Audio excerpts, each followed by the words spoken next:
کے ساتھ اس کا محنت کا طریقہ. اب آئیے کفار کے تعلق سے بڑا کھلا ہوا معاملہ ہے کہ کفار کو وہ متکبر بنا دیتا ہے شیطان. اہل کفر کو وہ اس درجے متکبر بنا دیتا ہے کہ ان کے سامنے کوئی حق بات کہی جائے تو اپنے تکبر اور اپنے بڑے پن کی وجہ سے وہ بڑے سے بڑے حق کو بھی تسلیم نہیں کرتے. یہاں تک کہ رسالت مآب صلی اللہ علیہ وسلم کا چاند کو 2 ٹکڑے کر دینا بھی ان کو تسلیم نہیں ہوا. آپ سوچئے نا, سورہ اعراف میں اللہ نے کیا زبردست منظر کشی کی ہے. میں ترجمہ تو کر سکتا ہوں لیکن اس کی ترجمانی کے لیے الفاظ ہی نہیں ہیں. اللہ اس امت کو عربی ذوق عطا فرمائے. اللہ فرماتے ہیں کہ یہ جو تمہارے سامنے اس وقت مشرکین ہیں اور کفار ہیں, ان کا تکبر کا لیول یہ ہے کہ ان کے تکبر کی وجہ سے میں نے خود ان کو گمراہ کرنے کا فیصلہ کیا ہوا ہے. اللہ کہتے ہیں سأصرف عن آیاتی الذین یتکبرون فی الارض, اور اس درجے یہ گمراہ ہو چکے ہیں کہ ان یروا کل آیۃ لا یؤمنوا بها, اگر آسمان اور زمین کی ساری نشانیاں یہ دیکھ لیں تو ایمان نہیں لانے والے. اور سورہ انعام کے پہلے رکوع میں 8ویں پارے کے پہلے رکوع میں اللہ نے فرمایا لو اننا نزلنا الیہم الملائکۃ وکلمہم الموتى. یہ اس درجے متکبر ہو چکے ہیں کہ اگر ان کے سامنے مردے اٹھ کر گواہی دیں کہ اللہ ایک ہے اور رسول اللہ صلی اللہ علیہ وسلم سچے برحق ہیں تو یہ تکبر کی وجہ سے اس کو بھی تسلیم نہیں کریں گے. مشرکین کو بڑا متکبر بنا دیتا ہے. آپ ذرا جا کر دیکھیے, بہت کم مشرکین, بہت کم کفار ایسے ہوتے ہیں جن کے دل حق کی طرف مائل ہوتے ہیں, نرم ہوتے ہیں. باقی جو مشرکین ہیں اس قدر اس درجے وہ متکبر ہیں, اور یہ تکبر ان کا اپنا نہیں ہے. انسان تو پیدا ہی کیا گیا ہے مٹی سے, اس کی تو طبیعت اور فطرت میں اور اس کے نیچر میں جھکاؤ ہے. لیکن شیطان نے محنت کر کر کے ان میں تکبر کی آگ ایسے بھڑکا دی ہے جیسے مسلمانوں میں مسلکی نفرت کی آگ بھڑک رہی ہے. بالکل آسان ہے سمجھنا. اس تکبر کی وجہ سے مشرکین اور کفار اس درجے سیانے ہو چکے ہیں کہ ان کے سامنے بڑے سے بڑی دلیل بھی اثر نہیں کرتی. اللہ ہمارے لیے سمجھانا آسان فرمائے. ایک کام. دوسرا کام وہ مشرکین اور کفار کے ساتھ یہ کرتا ہے کہ ان کو دنیا کے نظام میں الجھا دیتا ہے. آپ دیکھ لو دنیا میں کیسے کیسے حادثات رونما ہوتے ہیں. یہ سونامی آیا تھا 2005 میں, اور ابھی کرنٹ میں ہم جس مصیبت سے نکلے ہیں کورونا, یہ کیسے کیسے مسائب ہیں. اتنے بڑے بڑے مسائب وجود میں آنے کے باوجود بھی مشرکین اور کفار کچھ سوچتے نہیں ہیں, اور سوچتے بھی ہیں تو ان کی سوچ کا لیول اسی دنیا کی 4 دیواری میں ہو کر رہ جاتا ہے. ذرا ان کا دماغ اس طرف نہیں جاتا کہ یہ سب جو ہو رہا ہے یہ کسی بد عملی, بد عقیدگی یا کسی غلط حرکت کی وجہ سے ہو رہا ہے. علامہ اقبال نے اس کو بڑے جامع انداز میں سمیٹا ہے. وہ کہتے ہیں کہ کافر کی یہ پہچان کہ آفاق میں گم ہے. کیا کہتے ہیں؟ کافر کی یہ پہچان کہ آفاق میں گم ہے. آفاق مطلب یہ کائنات. اور مومن کی یہ پہچان کہ گم اس میں ہے آفاق. بڑے سے بڑی آفت آئے گی نا تو کافر یہ سوچے گا کہ اصل میں زمین میں یہ چیز کم ہو گئی تھی اس لیے زلزلہ آ گیا. روس میں 7-8 سال پہلے پتھروں کی بارش ہوئی, پتھروں کی بارش, اب باقاعدہ عذاب تھا, اس میں کئی موتیں بھی ہوئی, میڈیا سے اس کو چھپایا گیا. اور اس بستی میں جس طرح کے گناہ عام تھے یہ وہی گناہ تھے کہ جس کی وجہ سے پچھلی امتوں پر پتھر برسے. اب اس بستی پر باقاعدہ پتھر برسے. تو اب روس کو تو اپنی ہمادانی کا دعویٰ ہے سائنس اور ٹیکنالوجی کے حوالے سے. انہوں نے اس کی تحقیق کرنا شروع کی اور کل ملا کر یہ کہا کہ آسمان پر کچھ یہ ہو گیا تھا, یہ ہو گیا تھا, اس کی وجہ سے پتھروں کی بارش ہے. ایمان والا یہ نہیں سوچتا. ایمان والا یہ سوچتا ہے کہ یہ بدعملی قرآن میں اس طرح آئی ہے اور اس کے نتیجے میں یہ عذاب آیا ہے. یہ ایمان والے کی سوچ کا محور ہے. اللہ ہم سب کو ایسا ایمان اور ایسا عقیدہ نصیب فرمائے کہ دنیا کے ہر حادثے کے تعلق سے ہم اللہ سے جڑنے والے بن جائیں. سمجھ میں آ گئی, یہ باتیں کلیئر ہو گئی. ایمان والے کو کس طرح اور کافر کو کس طرح دنیا میں مشغول کر کے رکھتا ہے. اتنی بات آپ اس درس میں ذہن میں رکھیے کہ شیطان دنیا میں ہر انسان کا دشمن ہے, صرف ایمان والے کا نہیں. اس کے محنت کے اور اس کے کرنے کے طریقے الگ الگ ہیں. یہ چیز اس کا بنیادی موضوع ہے. اب یہاں دو تین چیزیں اور بھی رہ جاتی ہیں کہ ہمارا جو مسلم برادری میں لبرل طبقہ ہے، ان میں سر فہرست ہیں سر سید احمد خان جو محسن ملت ہیں، ان کے ہم پر کئی احسانات بھی ہیں تعلیم کے اعتبار سے، ماڈرن ایجوکیشن کے اعتبار سے، لیکن اگر کسی نے اچھے کاموں کے ساتھ ساتھ کچھ غلطیاں کی ہے تو ان کی نشاندہی بھی ضروری ہے۔ تو سر سید صاحب اور اسی طریقے سے اور بھی دوسرے بہت سارے لوگ ہیں جو بعد میں ان کے نقش قدم پر چلے، ان حضرات کی یہ رائے ہے اور بالکل بے بنیاد رائے ہے کہ شیطان کا کوئی وجود نہیں ہے، یعنی یہ جو کہا گیا ہے شیطان شیطان شیطان، یہ فضول باتیں ہیں، شیطان نام کی کوئی چیز دنیا میں ہے ہی نہیں۔ سر سید احمد خان ایک دفعہ لاہور میں ایک لیکچر دے رہے تھے اور لیکچر کا موضوع تھا کہ شیطان نام کی کوئی چیز نہیں ہے۔ تو لیکچر میں ایک آدمی کھڑا ہوا، کھڑے ہو کر کہنے لگا، نہیں، سر سید صاحب لیکچر دیتے دیتے کہہ رہے تھے کہ شیطان کے نہ ہونے کی سب سے بڑی دلیل یہ ہے کہ وہ آج تک ہم کو نظر نہیں آیا۔ کیا کہہ رہے تھے؟ سب سے بڑی دلیل یہ ہے کہ آج تک وہ ہم کو بلکہ کسی انسان کو نظر نہیں آیا۔ مجمع میں ایک دیہاتی بیٹھا ہوا تھا، وہ اپنے گھر گیا اور جا کر اتنا بڑا آئینہ اٹھا کر لایا اور لا کر کے جو ہے تو کھڑے ہو کر کہنے لگا، پروفیسر صاحب میں نے تو شیطان کو دیکھا۔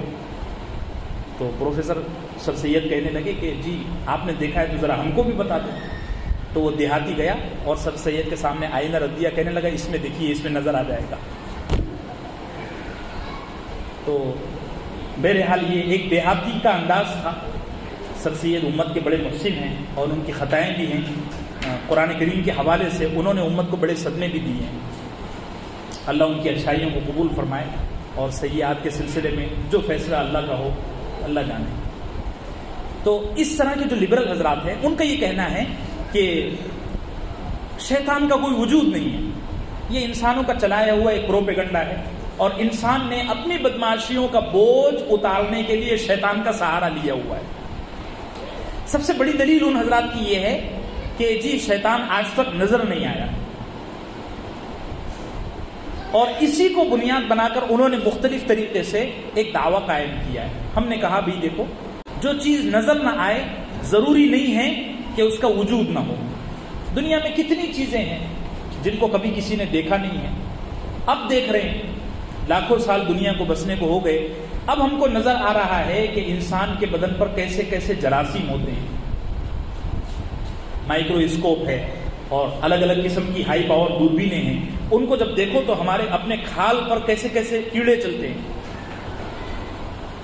آپ کو حیرت ہوگی کہ ہماری یہ جو باڈی ہے، یہ جو ہمارا بدن ہے، اس بدن پر لاکھوں کی تعداد میں جاندار ہیں جن کی غذا کا سامان اللہ نے ہمارے بدن پر نازل کیا ہوا ہے، اور وہ ہمارے بدن کو کھا رہے ہیں اور زندگی گزار رہے ہیں، ہم کو معلوم بھی نہیں پڑ رہا ہے، حالانکہ وہ نظر کہیں نہیں آتے۔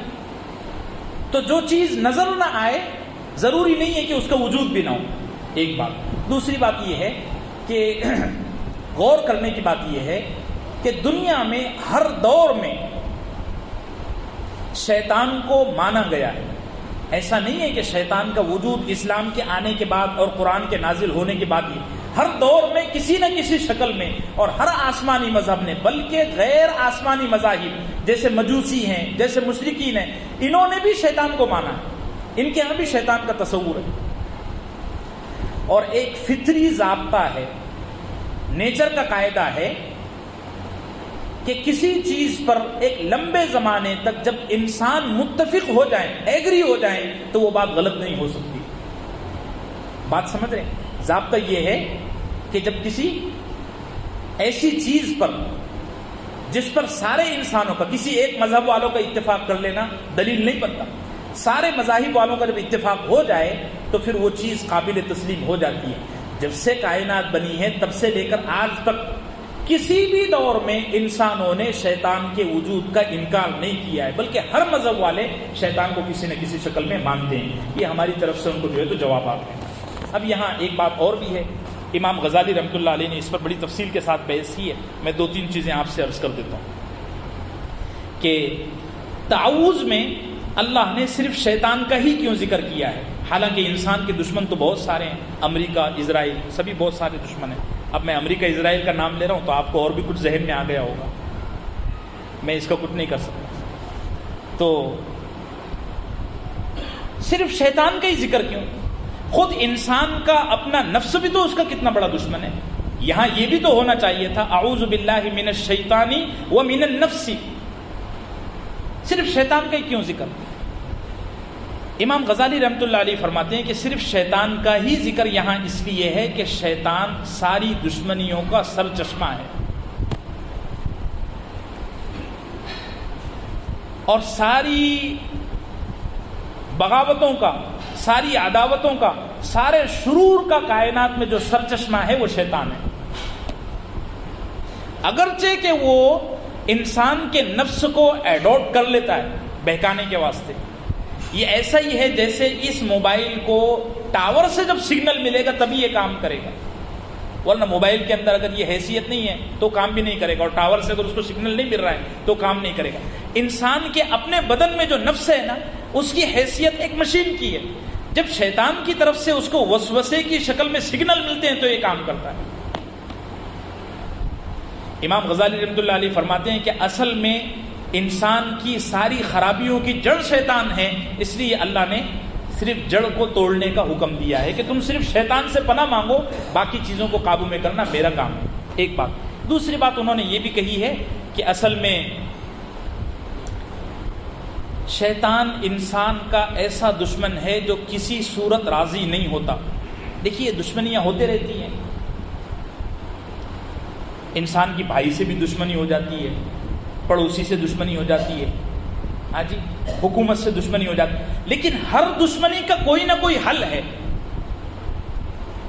بیٹھک، مصالحت، بدل دے کر، رشوت دے کر۔ شیطان ایک ایسا دشمن ہے جس کی دشمنی کا کوئی حل ہے ہی نہیں۔ امام غزالی کے الفاظ ہیں انہ لا یرضی عن التملق ولا الرشوہ۔ شیطان انسان کا اور ایمان والے کا ایسا دشمن ہے کہ جو رشوت سے اور ہدیے سے بھی راضی نہیں ہوتا، وہ صرف یہ کہتا ہے کہ تو تیرے ایمان سے ہاتھ دھو لے۔ باقی دنیا میں دشمنیاں تو ہیں اور ہوتی رہتی ہیں، اور بعض دفعہ انسان دشمن کے مقابلے میں غالب بھی آ جاتا ہے، بعض دفعہ کہ اگر بہادری سے لڑا جائے تو کامیابی بھی مل جاتی ہے۔ لیکن شیطان ایک ایسا دشمن ہے کہ اگر انسان اپنے بل بوتے پر اس سے لڑنا چاہے تو کامیابی کبھی نہیں ملنے والی۔ اسی لیے اللہ نے حکم دیا ہے کہ دیکھو شیطان سے لڑنے مت بیٹھ جانا، تمہارا کام یہ ہے کہ تم شیطان سے جب بچنا چاہو تو میرے دامن میں آ جاؤ، میں دیکھ لوں گا۔ اور یہ ایسا ہی ہے جیسے گلی میں کوئی چھوٹا بچہ کسی بڑے بچے کے ہاتھ سے مار کھا رہا ہو نا، تو وہ لڑنے کی سوچتا بھی نہیں، وہ یہ سوچتا ہے کہ مجھے میرا باپ کب مل جائے، پھر میں اس کی گود میں جا کر بیٹھ جاؤں، یہ مجھے ہاتھ بھی نہیں لگائے گا۔ اللہ نے ہم کو جو تعوذ کا حکم دیا ہوا ہے، اصل میں اس کے پیچھے راز ہی یہ ہے کہ اگر تم خود شیطان سے لڑنے بیٹھ جاؤ گے تو ضائع ہو جاؤ گے۔ اسی لیے سنن ابی داؤد کی ایک بڑی زبردست حدیث ہے، قربان جاؤں سرکار دو عالم صلی اللہ علیہ وسلم پر۔ ایک دفعہ ایک صحابی اونٹ پر سوار ہوئے، وہ سوار ہوئے تو سوار ہوتے سے ان کی تلوار یا ان کے بدن پر کوئی چیز تھی وہ نیچے گر گئی۔ اب اونٹ پر سوار ہونا اور اترنا ذرا مشکل کام ہے، ہماری گاڑیوں کے جیسا نہیں کہ گیٹ کھولا اتر گیا چڑھ گیا، ایسا نہیں۔ وہاں نبی کریم صلی اللہ علیہ وسلم کھڑے ہوئے تھے، وہ صحابی اونٹ پر بیٹھے ہوئے تھے اور ان کے ہاتھ سے ان کا کچھ سامان گر گیا، تو ذرا ان کو اونٹ سے اترنے میں تکلف ہوا، تو انہوں نے شیطان کو برا بھلا کہا، کہنے لگے کہ شیطان کا اللہ ستیہ ناش کرے، شیطان بڑا بیوقوف ہے، بڑا کم بخت ہے، ہمیشہ ہم کو کام پہ لگا کے رکھتا ہے۔ ایسے دو تین جملے کہے۔ اللہ کے نبی صلی اللہ علیہ وسلم نے فرمایا دیکھو شیطان کو برا بھلا مت کہو، تم جتنا برا بھلا کہو گے اور جتنا اس کے نام سے رونا رو گے وہ اتنا قوی ہو جائے گا، اور اپنے لوگوں میں کہتا پھرے گا کہ دیکھو مجھے آج مسلمان ایک با اثر سمجھ رہے ہیں تبھی تو برا کہہ رہے ہیں۔ تمہارا کام یہ ہے کہ جب تم شیطان کے شر سے بچنا چاہو تو بس اللہ کی پناہ مانگو۔ بات سمجھ رہے میرے عزیزو؟ ہم اپنے بل بوتے پر شیطان سے لڑ نہیں سکتے۔ طریقہ یہ ہے کہ بس شیطان کے جو قابو میں کرنے والی ذات ہے اللہ جل جلالہ، ہم اس کی پناہ میں چلے جائیں۔ اللہ ہم سب کو اپنی پناہ عطا فرمائے۔ بہت ساری باتیں ہوں گی، اور ایک اور بھی سوال ہے کہ اتنا قوی دشمن ہے شیطان، جس کے بارے میں ہم اتنی دیر سے بات کر رہے ہیں، ساری چیزیں یہاں بھی گئی ہیں. اتنے قوی اور اتنے مضبوط دشمن سے لڑنے کے لیے صرف ایک آیت، صرف ایک جملوں کی تو کوئی حیثیت نہیں ہے. تو جملے الیکشن میں استعمال ہوتے ہیں. کوئی ہتھیار ہونا چاہیے تھا نا، یا کوئی تدبیر، کوئی آئیڈیا ہونا چاہیے تھا. اتنا بڑا دشمن ہے شیطان کہ مولانا آدھے گھنٹے سے 1 گھنٹے سے اس پر بول رہے ہیں اور ابھی بھی کم ہی بولے ہیں. تو اتنے بڑے دشمن سے مقابلے کے لیے صرف اعوذ باللہ من الشیطان الرجیم. علماء نے بڑی پیاری بات لکھی ہے، فرمایا کہ جس کی نظر شیطان کی طاقت پر ہوگی وہ واقعتاً گھبرا جائے گا، جس کی نظر شیطان کے بجائے رحمان پر ہوگی وہ اس ایک جملے سے اپنے سارے کام حل کر لے گا. تو ہم کو شیطان کی طاقت یہ تسلیم ہے کہ شیطان بہت بڑا طاقتور ہے اور اللہ نے اس کو استدراج کی وجہ سے ڈھیل دی ہوئی ہے کہ جا تو دنیا میں جو چاہے کرتا رہے. لیکن ہم کو شیطان کی طاقت کو نظر انداز اور اگنور کرتے ہوئے رحمان کی ذات سے اپنا تعلق قائم کرنا چاہیے، تو پھر کوئی بات نہیں رہ جاتی.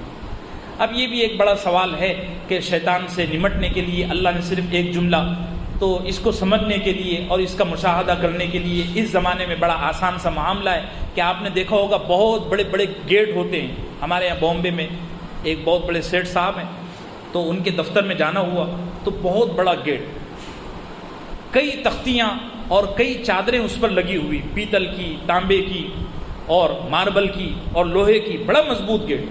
ان کو کہیں سے کوئی دھمکی ان کی مل گئی تھی تو انہوں نے گیٹ بڑا مضبوط بٹھایا، اور اس گیٹ کو کھولنے کے لیے کوئی تالا، کوئی چابی، کوئی کنجی نہیں.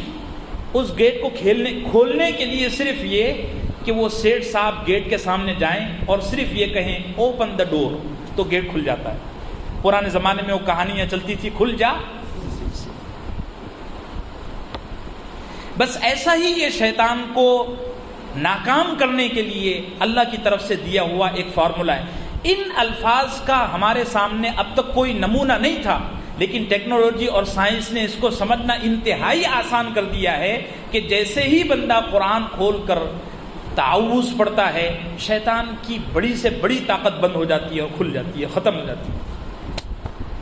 کہا اوپن دا ڈور، اتنا بڑا دروازہ جو کوئی چابی سے نہیں کھل رہا تھا، صرف ایک جملے سے کھل گیا. ایسے ہی اگر کوئی آدمی پریشانیوں مصائب کے وقت تعوذ کا اہتمام کرے تو ساری پریشانیاں اس سے ختم ہو جائے گی اور شیطانی اثرات بھی اس سے زائل ہو جائیں گے.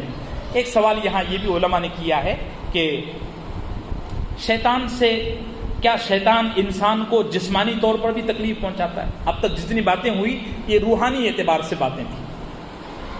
سوال یہ ہے کہ کیا شیطان انسان کو جسمانی طور پر بھی تکلیف پہنچاتا ہے؟ جی ہاں، پہنچاتا ہے. سب سے پہلے تو یہ سمجھیے کہ شیطان انسان کو جادو کے ذریعے تکلیف پہنچاتا ہے، سحر. شیطان سب سے بڑا جادوگر ہے. سورہ جن میں اس کا ذکر ملتا ہے، انہ کان رجال من الانس یعوذون برجال من الجن. بڑی تفصیل وہاں ہے اور اس تفصیل کو میں انشاءاللہ بیان کروں گا. واتبعوا ما تتلو الشیاطین علی ملک سلیمان میں پہلے پارے میں وہ آیت آئی رہی ہے. تو انسان کو جسمانی طور پر شیطان تکلیف پہنچاتا ہے. اس کا سب سے بڑا ثبوت یہ ہے کہ وہ انسان پر جادو کرتا ہے اور بڑا خطرناک جادو کرتا ہے. ایک نوٹ کرنے کی بات یہاں یہ ہے کہ جادو اصل میں حملہ ہوتا ہے روح پر، لیکن وہ حملہ اتنا شدید ہوتا ہے کہ روح سے اس کا اثر بدن پر بھی ہو جاتا ہے. اسی لیے آپ نے دیکھا ہوگا کہ جن کو جادو ہوتا ہے ان کے بدن پر کوئی اثر نظر نہیں آتا، لیکن وہ تکلیف سے ایسا تڑپ رہے ہوتے ہیں کہ ان کا تڑپنا دیکھ کر رونگٹے کھڑے ہو جاتے ہیں. اللہ ہم سب کی صحت سے حفاظت فرمائے. تو شیطان انسان کو جسمانی طور پر تکلیف پہنچاتا ہے. اس کی پہلی مثال، پہلی دلیل یہ ہے. دوسری دلیل یہ ہے کہ شیطان کبھی کبھار انسان پر جنون طاری کر دیتا ہے، پاگل کر دیتا ہے. ہمارے یہاں اس کو کہتے ہیں نا، چھلاوے میں آ گیا، پکڑ میں آ گیا. یہ ہمارے علاقائی محاورے ہیں. قرآن کریم نے ان کو مس سے شیطان سے تعبیر کیا ہے، شیطان کا چھو لینا. یہ بڑا خوفناک مرض ہے. میرے اپنے بچپنے میں ایک بڑا حسین نوجوان تھا، مضبوط. اس کے گھر پہ کم سے کم 60-65 بھینسیں ہوا کرتی تھی اور بہت طاقتور نوجوان. رات دن جانوروں کے درمیان رہتے رہتے نا اس کا بدن پورا ایسا کس گیا. تھوڑے مدت کے بعد وہ کسی گلی میں تنہا چلا گیا. وہاں کچھ شیطانوں کا اڈا تھا، وقت بھی اندھیری رات کا تھا، بس شیاطین نے اس پر حملہ کیا. پھر وہ 3-4 سال تک بیچارہ ایسے ہی پریشان رہا. شیطانوں کا طریقہ کار یہ ہے کہ وہ انسان پر جان لیوا حملہ بہت کم کرتے ہیں. پریشان اتنا زیادہ کرتے ہیں کہ انسان پریشان ہو کر خود ہی خودکشی کر لیتا ہے. تو اس نوجوان پر، اور یہ میرا مشاہدہ ہے، ایک بہت بڑے عالم ہیں، آپ نے ان کی کتابیں دیکھی بھی ہوگی، شیخ ابو بکر جابر الجزائری رحمۃ اللہ علیہ، مسجد نبوی میں میرا خیال ہے انہوں نے 50 سال حدیث کا درس دیا. بہت بڑے آدمی، اور سعودی گورنمنٹ کی اور ان کی بڑی 36 کا آنکڑا تھا. فوت ہو گئے ہیں. تو وہ کہتے ہیں میری بھتیجی کے ساتھ یہ حادثہ ہوا کہ میری بھتیجی نے کچھ لاپرواہی کی اپنے مخصوص ایام میں، تو شیاطین نے اس پر ایسا حملہ کیا کہ وہ بچی مجنون ہو کر پھر خودکشی کر کے فوت ہو گئی. تو شیطان انسان کو جسمانی طور پر بھی تکلیف پہنچاتا ہے، اس کا دوسرا ثبوت یہ. تیسری بات یہ ہے کہ شیطان انسان کو بعض دفعہ موقع پا کر قتل بھی کر دیتا ہے. یہ بھی چیز نوٹ کرنے کی ہے. ایک صحابی ہیں بڑے درجے کے، حضرت سعد بن عبادہ رضی اللہ عنہ، ترمذی شریف میں ان کا ایک قصہ موجود ہے. وہ غسل خانے میں غسل کر رہے تھے تو کچھ ایسا معاملہ ہو گیا، پھر وہ 1.5 دن تک غسل خانے سے باہر نہیں نکلے. تو گھر والوں کو ذرا پریشانی ہوئی. ملک شام میں وہ کسی سفر پر تھے. 1.5 دن کے بعد پھر گھر والوں نے غسل خانے کا دروازہ توڑا، اندر جا کر دیکھا تو وہ فوت ہو گئے تھے. تو لوگ بڑے پریشان ہوئے کہ یہ غسل کرنے کے لیے جب گئے تو ٹھیک تھے، اندر کیسے کیا فوت ہو گئے. تو اسی غسل خانے سے پھر آواز آئی کہ میں عزازیل کا بیٹا ہوں اور میری اس سے پرانی دشمنی تھی، اسی لیے میں نے اس کو قتل کر دیا. تو بعض دفعہ انسان کو براہ راست بھی قتل کرتا ہے، لیکن ایسے حادثات کروڑوں میں ایک آدھ ہوتے ہیں، اور وہ بہت پرانی دشمنی کی وجہ سے ہوتے ہیں. اللہ ہم سب کو محفوظ رکھے. وساوس کے ذریعے بھی شیطان انسان کو حیران کرتا ہے. قل اعوذ برب الفلق، قل اعوذ برب الناس، اس کے بعد ملک الناس، الہ الناس، من شر الوسواس الخناس. وساوس کے ذریعے وہ انسان کو، اور یہ اس زمانے میں نوجوانوں میں بہت عام ہے، وہ وساوس کے ذریعے انسانوں کو اتنا حیران کر دیتا ہے. اب اس کی تفصیل میں کیا جاؤں. تو یہ بھی جسمانی تکلیف ہے. اللہ ہم سب کو اس تکلیف سے محفوظ رکھے. اب یہ آخری چیز عنوان ہے کہ شیطان سے بچنے کے ذرائع کیا ہیں، کن ذریعوں سے ہم شیطان کے شرور سے بچ سکتے ہیں. سب سے پہلا ذریعہ تو یہ ہے کہ ہم اپنی زندگی میں تعوذات مسنونہ کا اہتمام کریں، جس کی کاپی میں انشاءاللہ آئندہ ہفتے آپ کو دے دوں گا. چونکہ آج ہی ہم سن رہے ہیں تو اس پر آج ہی سے عمل کرنے کا طریقہ یہ ہے کہ آپ اپنے ہر مبارک کام سے پہلے اعوذ باللہ من الشیطان الرجیم پڑھا کریں، اس کے بعد بسم اللہ. اور یہ کوئی مشکل نہیں ہے. بعض دفعہ سے اعمال بولو نا تو لوگ کہتے ہیں مولانا یہ کتنا پڑھیں گے. کوئی مشکل نہیں ہے. جو لوگ یہ کہتے ہیں ہمارے پاس وقت نہیں ہے، وہ جھوٹ کہتے ہیں. کسی آدمی سے یہ کہو کہ آپ یہ کام کرو تو کہے گا وقت نہیں ہے. اسی آدمی سے یہ کہو کہ آج یہ کام ہونے والا ہے اور حکومت اس سلسلے میں یہ چیزیں دینے والی ہے، وہ سارے کام چھوڑ کر وہ کرے گا. چونکہ دینی تعلیمات کی عظمت ہمارے دلوں میں نہیں ہے، اس لیے ہم کرنا بھی نہیں چاہتے. ابھی مجھے سلیم صاحب بتا رہے تھے کہ ہم چوراہوں پر کھڑے ہونے سے اور ادھر ادھر کی بکواس اور بات چیت کرنے سے بہتر سمجھتے ہیں کہ مسجد میں آ کر یا کسی مناسب جگہ پر آ کر قرآن کریم پر تدبر کریں. اب یہ کتنا مبارک مشغلہ ہے، آپ سوچیں ذرا. مجھے بڑی پسند آئی یہ بات، اور میں انشاءاللہ اس کو موقع بموقع اپنی مجالس میں ذکر کروں گا. یہ ایک نمونہ ہے، اللہ اس میں اضافہ فرمائے. تو اعمال کرنا کوئی مشکل نہیں ہے، بس یہ ہے کہ آدمی کو ارادہ اور حوصلہ اور ہمت چاہیے اور پابندی چاہیے. اب استنجا کے لیے جا رہے ہیں، کہیں جا رہے ہیں، کوئی مبارک کام کر رہے ہیں، اعوذ باللہ من الشیطان الرجیم پڑھنے میں تکلیف کیا ہے؟ کون سا پیسہ جا رہا ہے؟ تو شیطان کے شر سے بچنے کا سب سے پہلا سورس یہ ہے کہ نبی کریم صلی اللہ علیہ وسلم سے جتنے تعوذات ثابت ہیں ان کو اپنی زندگی میں لائیں. دوسری چیز، اپنے اندر شان عبدیت پیدا کریں. دیکھیے عبادت کے ساتھ ساتھ عبدیت والی شان. بعض دفعہ عبادت کرتے کرتے آدمی کو بڑا غرور آ جاتا ہے مولانا جلال الدین رومی رحمۃ اللہ علیہ ایک بڑے صوفی اور فلسفی گزرے ہیں. وہ ایک دفعہ تہجد کے وقت اپنے بھتیجے کے ساتھ نماز پڑھ رہے تھے. جہاں نماز پڑھ رہے تھے وہاں لوگ سو رہے تھے.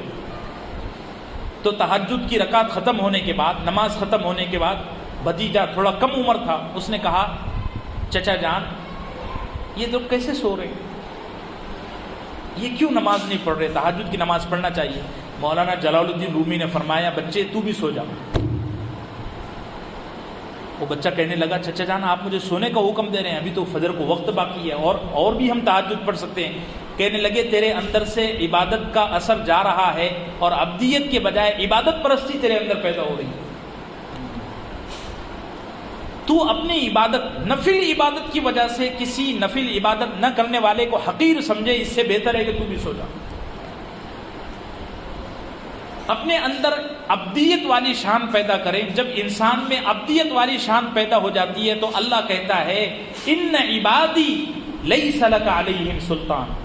جب اس نے شیطان کو بھگایا تھا نا جنت سے، اس وقت کہا تھا کہ جو میرے بندے بن کر زمین پر رہیں گے لیس لک علیہم سلطان، تیرا ان پر کوئی زور نہیں چلے گا، تو لاکھ کوششیں کر لے کامیاب نہیں ہو سکے گا. تو عبدیت والی شان پیدا کریں. اپنے مزاج میں عاجزی، تواضع، ان کے ساری چھوٹا پن اور جھک جانا لائیں. اللہ ہم سب کو نصیب فرمائے. اور تیسری چیز یہ ہے کہ یہ بڑا دلچسپ عنوان ہے کہ شیطان کو اپنا ذاتی دشمن سمجھیں. بعض دفعہ یہ ہوتا ہے کہ انسان یہ سوچتا ہے کہ شیطان کی اللہ میاں سے کوئی لڑائی وڑائی ہو گئی ہوگی اس لیے اس نے ہم کو بھی لڑا کے رکھا ہوا ہے. نہیں بھائی، ایسا نہیں ہے. اللہ نے بڑے واضح انداز میں فرمایا یا ایھا الناس ان وعد اللہ حق فلا تغرنکم الحیاۃ الدنیا ولا یغرنکم باللہ الغرور ان الشیطان لکم عدو. اے انسانوں، شیطان تمہارا ذاتی دشمن ہے، میرا کوئی جھگڑا نہیں ہے. میں جو تم کو اس کی اتباع سے، اس کی پیروی سے روک رہا ہوں، یہ صرف اس لیے کہ اس کے حملے سے تم باز آ جاؤ اور اپنے آپ کو نجات دے لو. میرا کوئی معاملہ نہیں ہے. سلف صالحین میں ایک بڑا پیارا جملہ چلا کرتا تھا، حافظ ابن ابی دنیا نے اس کو نقل کیا ہے.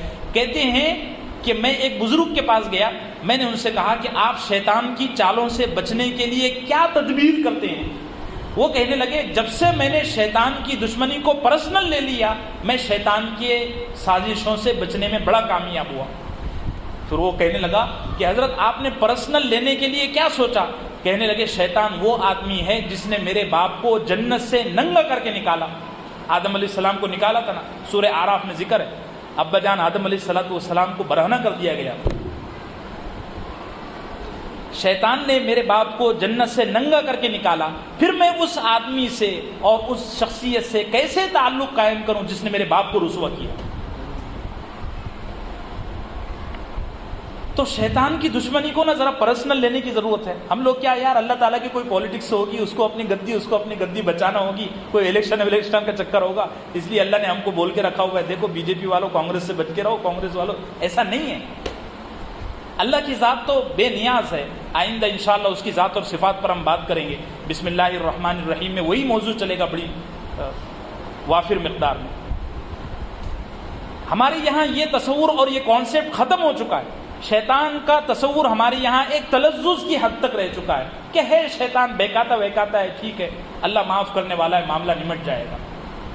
اور تیسری چیز یہ ہے، جو آخری چیز ہے، وہ یہ ہے کہ شیطان کے معاملے میں اتنا بڑا لیکچر سن کر یہ مت سمجھ لینا کہ اب ہم اس کی تدبیروں سے بچ جائیں گے. جتنا کچھ کہا گیا ہے نا، وہ اس کے علاوہ بھی پلان کر سکتا ہے. ہاں، وہ سلف صالحین کا بڑا پیارا جملہ ہے کہ مفتی صاحب کا شیطان مفتی صاحب ہوتا ہے اور صوفی صاحب کا شیطان صوفی صاحب ہوتا ہے. تہجد گزار کا شیطان تہجد میں اٹھ کے بیٹھ جاتا ہے. یاد رکھیے، قرآن کریم نے اس کو ایسی جامعیت کے ساتھ لپیٹا ہے، میرے ماں باپ قربان جائیں قرآن کی عظمت پر. قرآن کہتا ہے انہ لیس لہ سلطان علی الذین آمنوا وعلی ربہم یتوکلون. یتوکلون کا لفظ سمجھ رہے ہیں؟ شیطان کی چال سے آخر میں وہی آدمی بچ سکے گا جو بچنے کے لیے اللہ پر بولو بھروسہ کرے گا. جو لیکچر سن کے درس سن کے بے فکر ہو گیا کہ جی یہاں سے اپنے کو بچنا ہے، نہیں نہیں نہیں نہیں۔ شیطان کے حملے ایسے ایسے ہوتے ہیں کہ بعض دفعہ وہ خود آپ کو نیکیاں کروائے گا۔ دیکھو نا کتنے لوگ معاشرے میں ایسے ہیں جنہوں نے بہنوں کا حق دبا کے بیٹھا ہوا ہے، اور اس حق دبانے کو وہ حرام نہیں سمجھ رہے بلکہ اس کی تعویلات کر رہے ہیں، اور اس پر آنے والے عذاب سے بچنے کے لیے شیطان ان کو حج عمرے کرا رہا ہے۔ جو لوگ بہنوں کا حق دبا رہے ہیں یا کوئی بھی حرام کام کر رہے ہیں اور پھر اوپر سے حج کے لیے جا رہے ہیں، یہ حج عمرہ ان کو اللہ کی طرف سے الہام نہیں ہو رہا، یہ شیطان کا چکر ہے۔ اللہ ہم سب کو ہدایت عطا فرمائے، اللہ ہم سب کو سمجھ عطا فرمائے۔ تو کبھی بھی شیطان کے معاملے میں ایک آدھ لیکچر 2-3 کتابیں پڑھ کر یہ مت سوچ لیجئے گا کہ اب میں شیطان کی چالوں سے بچ جاؤں گا، نعوذ باللہ۔ بڑا سینئر آدمی ہے شیطان، بڑا سینئر آدمی ہے۔ یہ تو کچھ چیزیں تھیں جس سے ہماری طبیعت میں اویئرنیس آ گئی کہ بھئی ایسا ایسا ہو سکتا ہے، اور معاملہ اتنا سنگین ہے۔ باقی کدھر سے بھی کیسا بھی کبھی بھی اس کا حملہ ہو سکتا ہے، اس لیے اپنے آپ کے لیے سب سے زیادہ بہتر ترتیب یہ ہے کہ شیطان کے اور نفس کے حملے سے اور اس کی چالوں سے بچنے کے لیے اپنے آپ کو اللہ کے سپرد کرنا ہے۔ اللہ جل جلالہ سے دعا ہے کہ اللہ ہم سب کو اپنے دامن میں پناہ عطا فرمائے، شیطان کے ہر شر سے ہم سب کی حفاظت فرمائے۔ بسم اللہ، اعوذ باللہ من الشیطان الرجیم میں شیطان تک گفتگو ہو گئی، الرجیم ایک لفظ ہے، انشاءاللہ آئندہ نشست میں